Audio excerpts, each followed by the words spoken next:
સવારે 10 થી 12 માં 44 તાલુકામાં વરસાદી માહોલ જામ્યો છે તો 44 તાલુકામાં ધોધમાર વરસાદ ખાબક્યો છે। સવારે 10 વાગ્યાથી 12 વાગ્યા સુધીમાં 44 તાલુકામાં ધોધમાર વરસાદ ખાબક્યો। વલસાડમાં 2 ઇંચ વરસાદ નોંધાયો છે। આ સાથે રાજકોટના જામકંડોરડામાં 2 ઇંચ જેટલો વરસાદ નોંધાયો છે। રાજકોટના ઉપલેટામાં પણ 1.5 ઇંચ જેટલો વરસાદ નોંધાયો।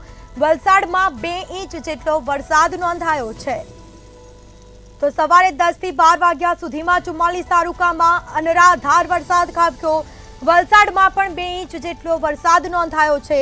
તો રાજકોટના જામકંડોરડામાં પણ વરસાદી માહોલ જામ્યો છે। આ સીધા દ્રશ્યો આપને બતાવી રહ્યા છે। ધોધમાર વરસાદ ખાબક્યો, રસ્તા પર જાણે નદી વહેતી હોય તેવા દ્રશ્યો જોવા મળ્યા છે। લોકો પરેશાન થયા છે।